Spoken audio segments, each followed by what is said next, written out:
नमस्ते, मेरा नाम विवेक है। एनएमएफ न्यूज़ देख रहे हैं आप और इस वक्त हमें किन्नर अखाड़े में, और किन्नर अखाड़े में इस वक्त अगर आप देखेंगे तो लाइन लगी हुई है। लोग दर्शन कर रहे हैं, लोग आशीर्वाद ले रहे हैं, और आशीर्वाद इसलिए ले रहे हैं क्योंकि इनकी मनोकामना पूर्ण हो। और कहा जाता है कि भगवान शिव के रूप में किन्नर लोग जो होते हैं वो अर्धनारीश्वर कहलाते हैं, और इसी वजह से जो है यहाँ पर आप देखेंगे एक माता जी की मूर्ति है, एक माता जी यहाँ भी बैठी हुई हैं। आइए बातचीत करते हैं, जानते हैं कि आखिरकार क्या कुछ कहानी है, किस तरीके से आप लोगों का आशीर्वाद जो है वो फलता फूलता है लोगों के बीच। माता जी नमो नारायण। जय श्री महाकाल। हमारा प्रयागराज में 2025 महाकुंभ में किन्नर अखाड़ा स्थापित है और यहाँ बहुत श्रद्धालुगण आस्था लेके आस लेके हमारे अखाड़े में आते हैं और हम लोग दिल से उन्हें आशीर्वाद देते हैं। और यहाँ हम एक सिक्के को अपने मुंह से जूठा करके देते हैं कि माँ गंगा, हमारी बहुचरा माँ, उनकी कमाई में बरकत हो, उनका भंडार भरा रहे, और दिल से हम लोग आशीर्वाद देते हैं। जैसा कि हमारा किन्नर समाज हमेशा बच्चे वालों को आशीर्वाद देता आया है, तो हम लोग भी आशीर्वाद देते हैं। आज यहाँ पे हम लोग बैठे हैं और आपको सभी को इस प्रयागराज की पावन धरती पर महाकुंभ 2025 में आप सभी का स्वागत है, अभिनंदन है। आइए इस महाकुंभ की शोभा बढ़ाइए। सभी को मेरी तरफ से जय श्री महाकाल। माता जी कब आना हुआ आपका यहाँ पर? मैं तो ये प्रयागराज की ही हूँ जी, प्रयागराज की महामंडलेश्वर ठीक है कल्याणी माँ। जी। माता जी, अभी जिस तरीके से यहाँ पर आप सिक्के दे रही हैं, इस सिक्के के से क्या महत्व है, क्या लगता है, जिस तरीके से क्या इसे कहाँ रखना चाहिए? इसे देवी स्थान पे रखना चाहिए या फिर गले में रखना चाहिए, कहाँ पे रखना चाहिए?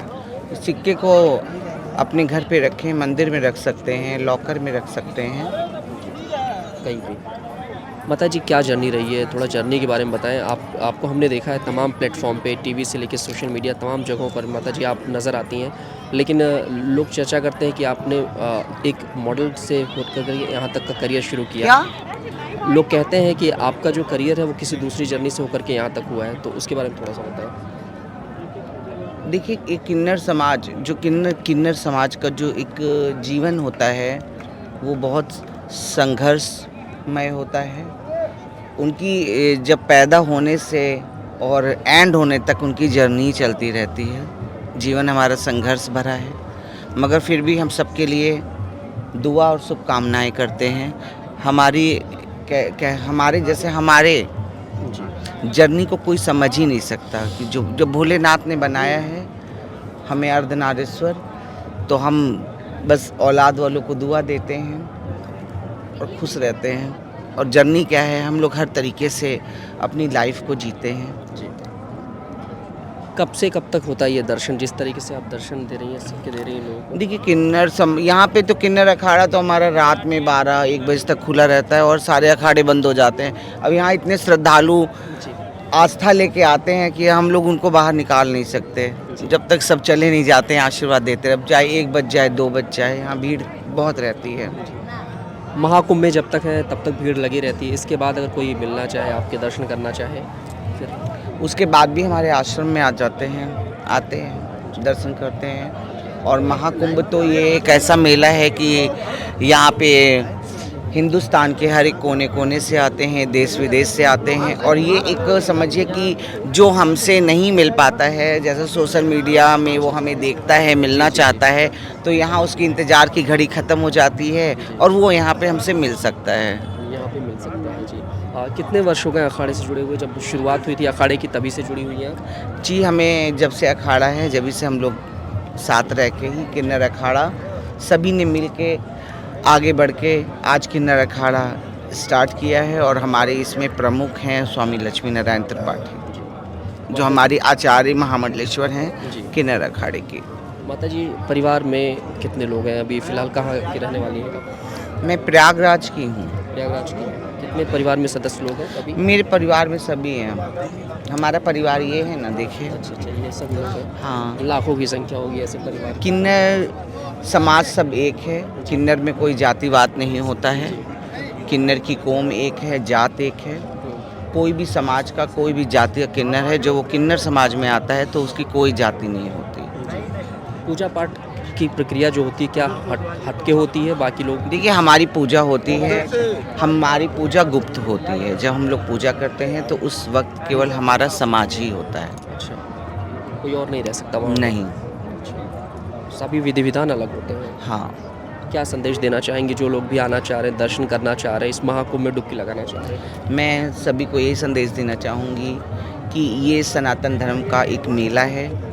आप सभी आइए, यहाँ साधु संत देखिए, इतने बड़ी मतलब कि समझिए हिमालय पर्वत से कहाँ से साधु संत आते हैं स्नान करने।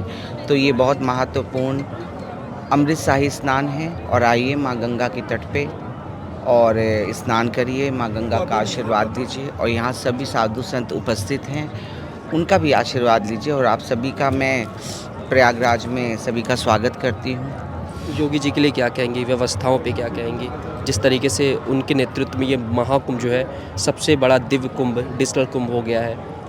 देखिए, योगी जी के लिए मैं ये कहूँगी कि वो हमारे उत्तर प्रदेश के माननीय आदित्यनाथ जी हैं और वो सनातनी हैं। सनातन धर्म को उनसे बेहतर कोई नहीं समझ सकता है।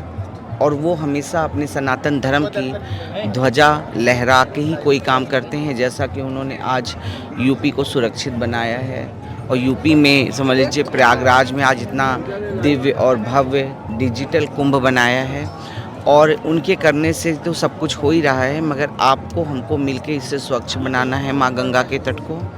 और मैं योगी जी के लिए कहना चाहूँगी कि जैसा उन्होंने आज उत्तर प्रदेश को इतना सुरक्षित स्वच्छ बना रहे हैं, वैसे मैं चाहूँगी कि आने वाले टाइम पे वो पूरे भारत को बनाएं प्रधानमंत्री बन के। प्रधानमंत्री भारत तो जो भी चलाएंगे ना। अच्छा, आप चाहते हैं कि मोदी जी के बाद हम चाहते हैं, हम लोग बिल्कुल चाहते हैं, क्योंकि कम से कम उन योगी जी के राज में हिंदू सर उठा के जी सकता है। और इतना आप खुद समझदार हैं कि बिना बोले आप सब समझ रहे हैं कि अगर जो हम हिंदू होने का जो हमें गर्व देता है वही हमारा अच्छा नेता है।